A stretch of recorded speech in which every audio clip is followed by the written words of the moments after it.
The crimson sun dipped below the horizon as Hannah Abbott slumped against the broken wheel of her wagon, tears streaming down her dust-caked face. 2 days stranded on the unforgiving Kansas plain had drained the last of her hope along with her water supply. Her husband James, dead only 3 months from typhoid fever, would have known how to fix the splintered axle. But Hannah, alone with her grief and their meager possessions, could only weep as the cold April evening settled around her. The sound of approaching hoofbeats barely registered through her despair. It wasn't until a shadow fell across her that Hannah looked up, squinting against the fading light at the silhouette of a man astride a sturdy chestnut stallion. "Madam, you all right?" The voice was deep but gentle, tinged with concern. Hannah wiped her tears with the back of her hand. "No, sir, I am not." The stranger dismounted in one fluid motion, his spurs jingling softly as his boots hit the ground. He approached slowly, as if giving her time to take his measure. Tall and broad-shouldered, he wore simple trail clothes, faded denim, a chambray shirt, and a well-worn leather vest. A revolver hung at his hip, but there was nothing threatening in his posture. "Name's Samuel Vance," he said, removing his hat to reveal dark hair in need of a trim. His face was weathered but kind, with lines at the corners of his eyes that suggested he smiled often. "Looks like you've had some trouble." "Hannah Abbott," she replied, struggling to her feet. "My axle broke 2 days ago. I've been trying to flag someone down, but—" Her voice cracked. "Not many travelers on this stretch of trail." Samuel circled the wagon, assessing the damage. "No, madam, that's why I took it. Quieter." He crouched to examine the broken wheel and axle. "This can't be fixed here. You headed somewhere particular?" "Westport. My sister lives there." Hannah pushed a strand of copper hair from her face. "I was going to stay with her after." She couldn't finish. Samuel nodded, understanding without her having to explain. He'd seen enough grief on the frontier to recognize its weight on a person. "I'm headed that direction myself.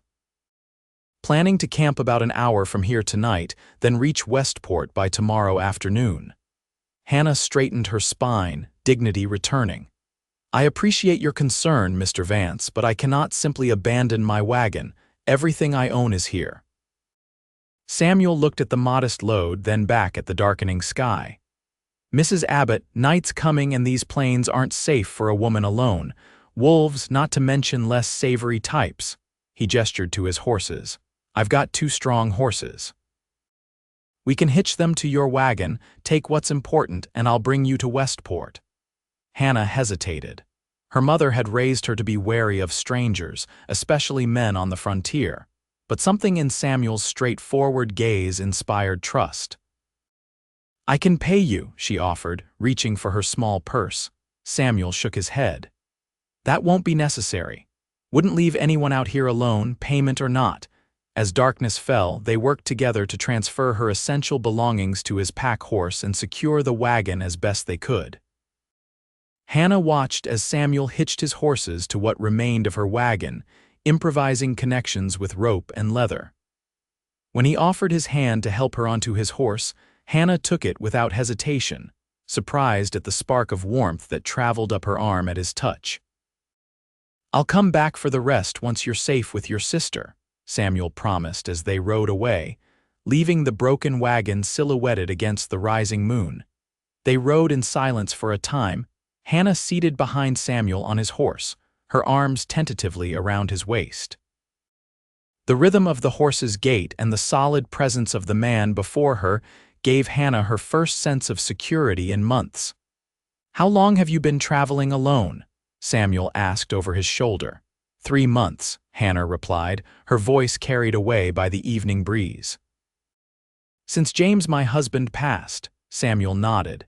"That's a hard road to walk. And you, Mr. Vance, what brings you to this lonely trail?" Samuel was quiet for a moment. "Looking for a new start, I suppose. Spent the last few years driving cattle up from Texas. Thought I might try something different." They made camp as Samuel had planned, in a small hollow sheltered by cottonwood trees near a creek. With practiced efficiency, he built a fire and prepared a simple meal of beans, jerky, and coffee that tasted like heaven to Hannah after days of cold rations. "Thank you," she said, warming her hands on the tin cup. "I don't know what would have happened if you hadn't come along." Samuel smiled, the firelight casting his features in warm, amber tones. Just fortunate timing. As they sat by the fire, Hannah learned that Samuel was 32, born in Virginia, and had come west after the war. He spoke little of his experiences as a soldier, but Hannah sensed there were wounds there that hadn't fully healed. "And you, Mrs. Abbott, what will you do in Westport?" Hannah stared into the flames. "Survive, I suppose. My sister's husband owns a general store. They've offered me work and a place to stay Until what?" Her future stretched before her, empty and uncertain. "Until you find your way," Samuel finished for her. Hannah looked up, surprised by his perception. "Yes, exactly that." That night, Samuel insisted she take his bedroll while he kept watch. Despite her exhaustion, Hannah found sleep elusive. The sound of Samuel moving quietly around the camp, the occasional soft whisper to his horses, the crackle of the fire he kept burning all reminded her that, for the first time in months, she wasn't alone. Morning came with a gentle touch on her shoulder. Hannah opened her eyes to find Samuel kneeling beside her, offering a steaming cup of coffee. "Sun's up," he said. "Thought we might get an early start." Hannah took the coffee gratefully, noticing how Samuel averted his eyes to give her privacy as she straightened her clothing and combed her fingers through her hair. A gentleman then, despite his rough exterior. They reached Westport the following afternoon, the small but bustling town a welcome sight after days on the open plain. Hannah directed Samuel to her sister's home on the outskirts, a modest 2-story house with a vegetable garden and chicken coop. The reunion with her sister Harriet was tearful and warm. After introductions and explanations, Harriet insisted Samuel stay for supper. Hannah watched as he interacted with her sister's family, polite but comfortable, answering her nephew's eager questions about life on the trail with patient good humor.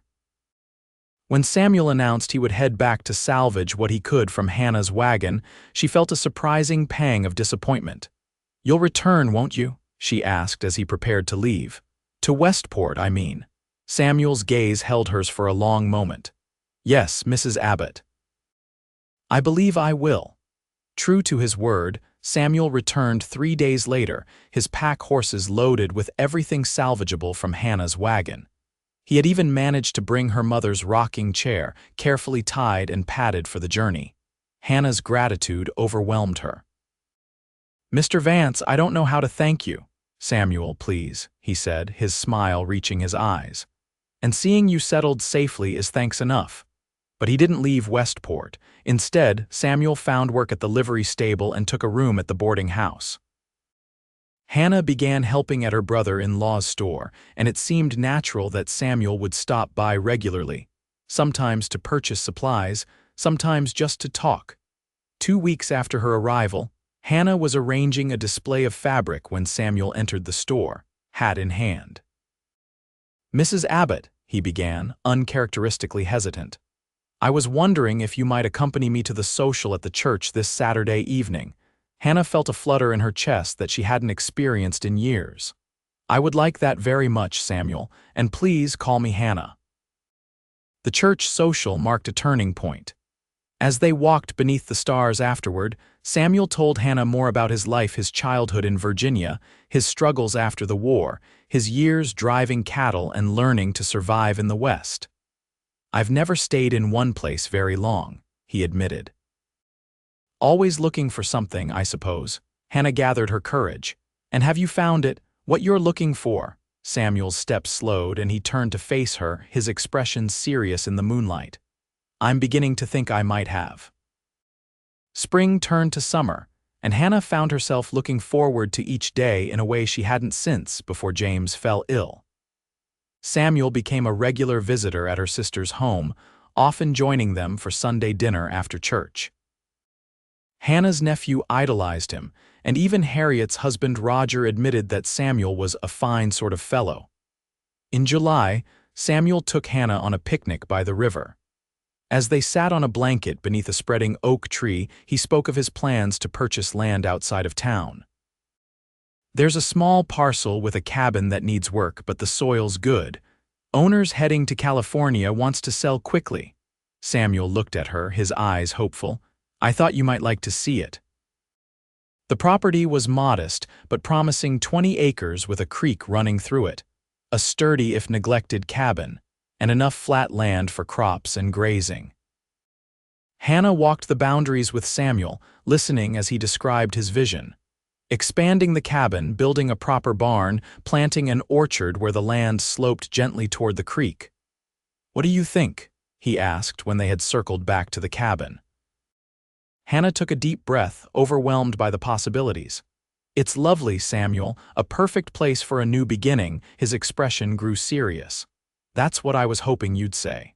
Samuel took her hands in his. "Hannah, I know it might seem sudden, and I know you've had your share of grief. But these past months have been the happiest of my life. I never expected to find someone like you." Hannah's heart raced as Samuel knelt before her, still holding her hands. "I don't have much to offer except hard work and devotion," he said. "But I promise to build a good life for us if you'll have me. Hannah Abbott, will you marry me?" Tears filled Hannah's eyes. "Yes," she whispered. "Yes, Samuel, I will." They were married in the Westport Church in August of 1873, a simple ceremony attended by Hannah's sister's family and the friends they'd both made in town. Hannah wore a new blue dress instead of black for the first time since James died, and Samuel had splurged on a proper suit that made him look distinguished and slightly uncomfortable. Their first months on the homestead were busy and challenging. They worked from dawn until dusk, Samuel repairing the cabin and clearing land, Hannah establishing a kitchen garden and tending to their small flock of chickens. At night, they fell into bed exhausted but content, learning each other's bodies and hearts in the intimate darkness. By November, the cabin was weathertight, with a new room added for the children they hoped to have. Samuel had purchased 4 milk cows and a sturdy plow horse to complement his riding mounts. Hannah had preserved enough food to see them through the winter and had begun taking in sewing to earn extra money. Their first Christmas together, Samuel surprised Hannah with a proper cooking stove to replace the open hearth she'd been using. Hannah gave him a hand-knitted scarf and a piece of news that left him speechless with joy. She was expecting their first child. Winter passed in a cocoon of intimate contentment.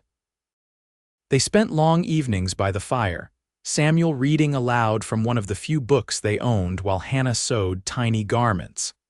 They talked about names, about their hopes for their child's future, about the life they were building together. In April, just as the first wildflowers bloomed across the prairie, Hannah went into labor. The midwife from town was summoned, and after 12 hours of struggle, Samuel and Hannah welcomed their daughter, Sarah, into the world. Samuel held his tiny daughter with trembling hands, his eyes wet with tears. "She's perfect," he whispered, "just like her mother." Hannah watched them together, her heart so full it felt it might burst. From the depths of grief beside that broken wagon to this moment of pure joy, the journey seemed both impossibly long and astonishingly brief. As spring turned to summer again, the Vance homestead flourished. Samuel's crops grew strong, the livestock multiplied, and the cabin rang with Sarah's laughter. Hannah planted a small flower garden beside the front door, a luxury she'd never had in her previous life. One evening, as they sat on the porch watching the sunset, Sarah sleeping peacefully in her cradle beside them, Samuel took Hannah's hand. "Do you ever think about that day we met?" he asked. "How different everything might have been if I'd taken another trail." Hannah squeezed his fingers. "I believe we were meant to find each other, Samuel. Out of all the chaos and heartbreak of this world, we were meant to build this life together." Samuel brought her hand to his lips. "I never thought I'd find a home, not a real one. Always felt like I was searching for something just over the horizon. And now I know what I was looking for all along." He smiled, the lines around his eyes crinkling in the way Hannah loved. "It was you, Hannah. It was always you." The years that followed brought both joy and hardship, as years on the frontier inevitably did. Their family grew with the addition of twin boys, Henry and Howard, in 1876. The farm prospered enough that they were able to hire help during the busy harvest seasons. Samuel's reputation as a fair and hardworking man spread, earning him a position on the town council. In 1880, drought threatened their livelihood along with everyone else's in the county. Samuel spent days digging a deeper well and establishing an irrigation system from the creek. Hannah economized ruthlessly, preserving every scrap of food and repurposing every worn piece of clothing. Together, they weathered the crisis, their partnership only strengthened by adversity. When Sarah turned 10, she began attending the new school in town, riding there on her own pony, a gift from her proud father. The twins followed 2 years later, their mischievous energy a challenge for their teacher but a source of amusement for their parents. Hannah sometimes marveled at the unexpected turns her life had taken. The grief that had once seemed insurmountable had not disappeared entirely. She still thought of James with fondness and said prayers for his soul, but it had transformed into something softer, a shadow rather than a weight. In the spring of 1885, 12 years after their first meeting, Samuel surprised Hannah with a journey back to the spot where he'd found her beside her broken wagon. The trail had become a proper road by then, with regular stagecoach service and new homesteads dotting the once empty landscape.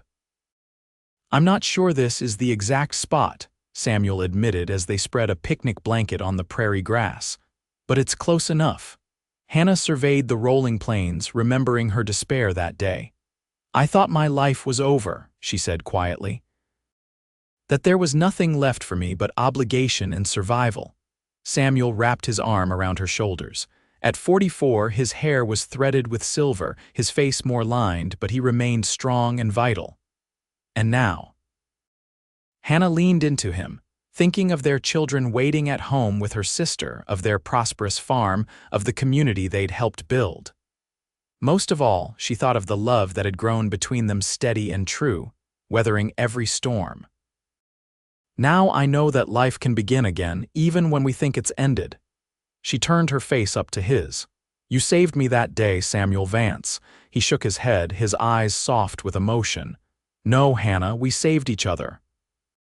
As they rode home together, Hannah thought about the unlikely sequence of events that had brought them to this moment: a broken wagon, a compassionate stranger, two wounded hearts finding healing in each other. Some might call it chance, but Hannah preferred to see it as grace. Their children greeted them with excitement, eager to share their adventures with their aunt and uncle.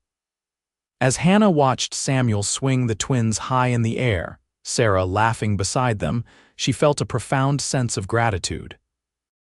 From the ashes of her old life, something beautiful and enduring had emerged, a love that had begun with kindness on a lonely prairie trail and had grown into the foundation of a family and a future.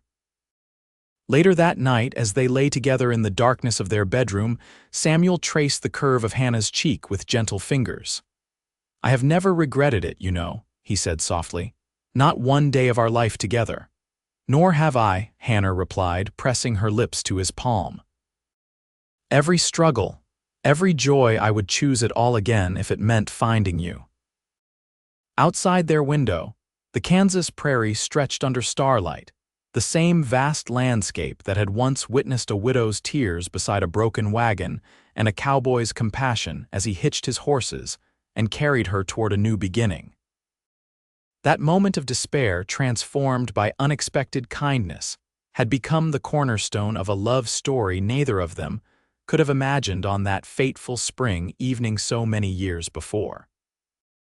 As Hannah drifted toward sleep in the circle of Samuel's arms, she realized that the greatest journey of her life had not been the one that brought her west, but the one that began when a stranger stopped to help a weeping widow on a lonely trail. It was a journey that continued still, through all the seasons of their shared life, a testament to the healing power of love and the beautiful possibility of second chances.